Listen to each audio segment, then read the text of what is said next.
The dinner party was in full swing, crystal glasses clinking as Seattle's elite mingled in my former mother-in-law's mansion.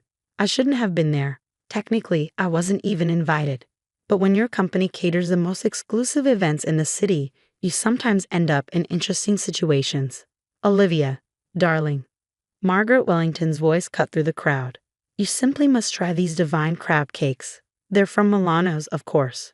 Not like that dreadful catering service my ex-daughter-in-law runs. I kept my focus on arranging the dessert display, fighting back a smile. If Margaret only knew that both the dreadful catering service and her precious Milanos were owned by the same person. Me. My name is Sophia Chen, and 3 years ago, I committed the unforgivable sin of divorcing Margaret's precious son, William. Not because of any scandal or drama, but simply because we'd grown apart. I wanted to build something of my own. He wanted a wife who'd be content hosting charity luncheons and looking pretty at board meetings. What the Wellingtons never knew was that I'd been building my empire long before the divorce. The catering company was just the visible part, my testing ground for new recipes and concepts. Behind the scenes, I'd been quietly acquiring and transforming struggling restaurants across the city. Milano's had been my first major acquisition. I kept the name but completely revamped the menu and operations, turning a failing Italian restaurant into the hottest chain in the Pacific Northwest. Not that anyone knew I owned it. All the paperwork was under my holding company's name. Sophia, Jenny, my assistant, appeared at my elbow. The kitchen needs you. There's an issue with the soufflés.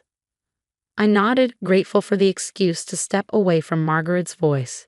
In the kitchen, my team worked with practiced efficiency, but I could see the tension in their shoulders. They'd all heard Margaret's comments throughout the night. Listen up, I said, gathering them around. I know this isn't easy, but remember, we're not just here to serve food. We're here to prove a point. Maria, my head chef, raised an eyebrow. Are you finally going to tell her? Not yet. I adjusted my chef's coat, but soon, very soon. The truth was, I'd been planning this moment for months. Margaret's campaign to blacklist my catering company from Seattle's social circle had actually done me a favor. It had pushed me to expand faster, think bigger. While she was busy badmouthing my little business, I'd been building a restaurant empire worth over $50 million. My phone buzzed. A text from William. Saw you in the kitchen. We should talk. I ignored it. William had been trying to talk ever since he found out I'd bought his favorite steakhouse last month. Not that he knew I owned it. He just wanted to complain about the menu changes. Mrs. Wellington is asking for more of the Milano's signature sauce, Jenny reported, returning from the dining room. She's telling everyone it's a secret family recipe that no other restaurant could possibly replicate. I had to bite my lip to keep from laughing. That sauce was my grandmother's recipe, the same one Margaret had once called too ethnic for her dinner parties. Through the kitchen doors, I could hear her holding court. Really, it's about standards. Some people, she shot a pointed look toward the kitchen, simply don't understand the level of excellence required in our circle. That's why I only trust Milano's for my important events. I checked my watch. In exactly 2 weeks, Margaret would be hosting the annual Wellington Family Foundation Gala, the biggest social event of the season. She'd been bragging about having Milano's cater it for months. What she didn't know was that I had a surprise planned for that night, one that would finally show her exactly who she'd been underestimating all these years. Sophia, Jenny appeared again. The lawyer called. Everything's set for next week's board meeting. I nodded. The pieces were falling into place. Perfect. And the documents I asked for. All here. She handed me a thick folder. Are you sure about this timing? Absolutely. I started reviewing the papers. Margaret Wellington has spent 3 years trying to destroy my reputation in this city. It's time she learned who really runs things around here. The week before the Wellington Gala was a blur of meetings and preparations. I sat in my downtown office, reviewing the final documents for what I was about to do. The view of Puget Sound stretched out before me, gray waves matching my contemplative mood. The board meeting for Milano's is confirmed for tomorrow, Jenny said, setting a coffee on my desk. Margaret Wellington still thinks it's just a routine quarterly review. I smiled, picking up the latest financial reports. Under my ownership, Milano's had grown from 3 struggling locations to 15 thriving restaurants across the Pacific Northwest. And now I was about to merge it with my other holdings, creating one of the largest restaurant groups in the region. My phone buzzed. William again. Mother's frantic about the gala menu. She says no one at Milano's is returning her calls. What's going on, Sophia? I ignored it, just like I'd ignored his last dozen messages. Let him worry. The intercom buzzed. Ms. Chen, your 2 o'clock is here. The Milano's executive team. Send them in. 6 people filed into my office, all looking nervous. They'd been running Milano's day-to-day operations while I remained the silent owner. Only they knew who really signed their paychecks. As you know, I began tomorrow's board meeting will announce some significant changes. I want to make sure we're all clear on how this will play out. I laid out the plan, watching their faces as they realized what was about to happen. The merger would make headlines, especially given who would be affected. Mrs. Wellington, my CFO, said carefully, she'll be there tomorrow? Oh yes. I leaned back in my chair. As a special guest. After all, she's our most vocal supporter. Later that evening, as I was leaving the office, I ran into exactly the person I'd been avoiding. William stood by the elevator, his expensive suit a reminder of the life I'd left behind. Sophia, he said, stepping forward. We need to talk. About what, William? How your mother's been trying to destroy my business, or about how you've done nothing to stop her? He had the grace to look uncomfortable. Look, you know how mother gets. But these changes at Milano's, they're causing her real distress. She's planned this gala for months, and it will be perfectly catered, I assured him. Just maybe not quite the way she expects. His eyes narrowed. What are you planning? You'll find out tomorrow, along with everyone else. The next morning, I dressed carefully in my power suit, Chanel, black, impeccable. Margaret wasn't the only one who knew how to make an impression. The Milano's boardroom was filled by the time I arrived. Margaret sat near the front, radiating self-importance. She'd been invited as a valued customer to provide feedback on recent changes. She didn't even look at me as I walked in. The chairman stood to begin the meeting. Before we discuss regular business, we have a special announcement. Over the past 3 years, Milano's has undergone significant transformation under new ownership. Today, we're announcing a merger that will create the largest restaurant group in the Pacific Northwest. Margaret perked up, probably already planning how to brag about her connection to such a prestigious company. I'd like to introduce the owner who has guided this transformation, Ms. Sophia Chen. The silence was absolute as I walked to the podium. Margaret's face went through a fascinating series of expressions: confusion, disbelief, and finally horror. This is impossible, she sputtered. She runs a catering company. Actually, I smiled. I run several businesses. The catering company, Milano's, and as of today, the new Chen Restaurant Group, which will include 28 locations across 3 states. I clicked to the next slide, showing the combined revenue figures. Margaret's face had gone pale. Of course, I continued. This merger means some changes in how we operate. For instance, we'll be reviewing all our regular client relationships, ensuring they align with our company values. Margaret stood up so quickly her chair toppled backward. You planned this. All of it. Planned what? I asked innocently. To build a successful business. Yes, I did. To watch you praise my restaurants while trying to destroy my catering company. That was just an amusing bonus.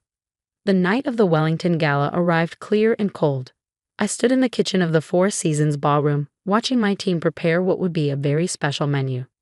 After the board meeting revelation, Margaret had tried desperately to cancel Milano's catering contract for the gala.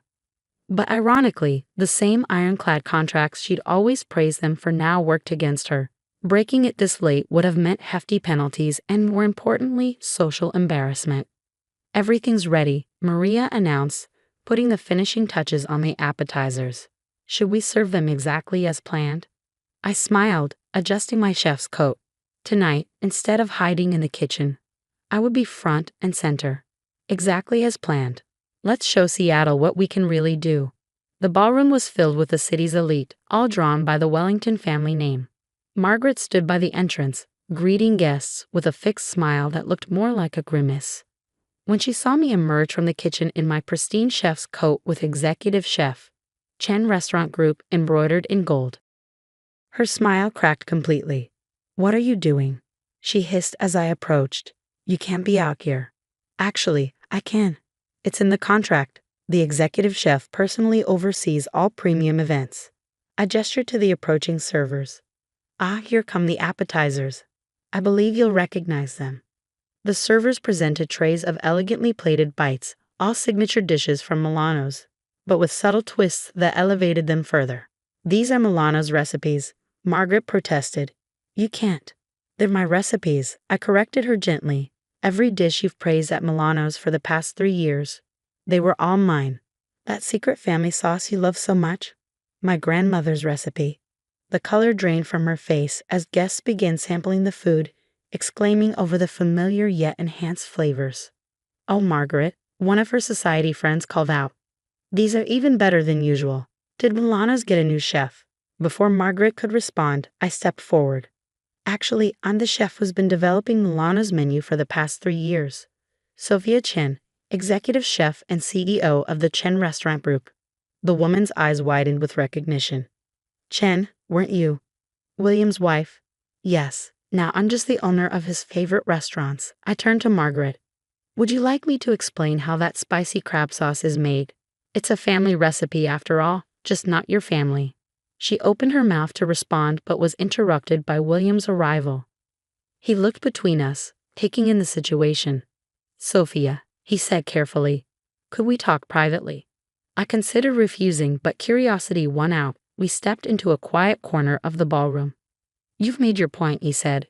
You've humiliated Mother thoroughly. What more do you want? I laughed softly. You still don't get it, do you? This isn't about humiliation. It's about truth. For 3 years, your mother has tried to destroy my reputation, all while unknowingly praising my work. I'm just finally taking credit for what's mine. The merger announcement has already affected our family's standing. Your family's standing? I interrupted. What about my livelihood? The contracts your mother cost me. The lies she spread? He had the grace to look ashamed. I should have stopped her. Yes, you should have. But you didn't, and now here we are. I gestured to the room where guests were enthusiastically enjoying my food. I've built something remarkable, William, with or without the Wellington name. The evening continued, a masterclass in elegant revenge. Each course revealed another Milano's favorite, each presentation more spectacular than the last. Margaret was forced to watch as guest after guest praised the chef she'd spent years denigrating. The final blow came during dessert, as my team served my signature tiramisu, the same one Margaret had once declared the height of culinary sophistication. I clinked my glass for attention. I want to thank the Wellington Family Foundation for this opportunity, I announced to the room. In honor of tonight's event, the Chen Restaurant Group will be donating all proceeds from this evening to culinary education scholarships for underprivileged youth. The applause was thunderous. Margaret looked like she swallowed something sour. After all, what could be worse than her nemesis receiving a standing ovation at her own gala? Later that night, as the last guest departed, I found William waiting by the kitchen. You know, he said quietly, I always wondered why you chose restaurants over our life together. It wasn't about the restaurants, William. It was about being seen for who I am, not just who I married. I started to walk past him, then paused. Your mother's sauce that you love so much, it's on the menu at my new bistro downtown. Feel free to stop by, if you can handle knowing who really makes it. 6 months later, the Chen Restaurant Group had become the talk of the Pacific Northwest culinary scene. Margaret had quietly stepped back from her social obligations, citing health concerns. My catering company was now the most sought-after service in Seattle. And William? He became a regular at my new bistro, always ordering the sauce he grew up loving. Sometimes the best revenge isn't about destroying your enemies. It's about forcing them to face the truth they've been denying all along. As for me, I finally had everything I'd worked for: success, respect, and the satisfaction of knowing that every time Margaret Wellington craved her favorite restaurant's food, she'd have to swallow her pride along with it. Sometimes the sweetest victory isn't in the revenge itself. It's in the quiet moments afterward, when your enemies realize they've been wrong about you all along.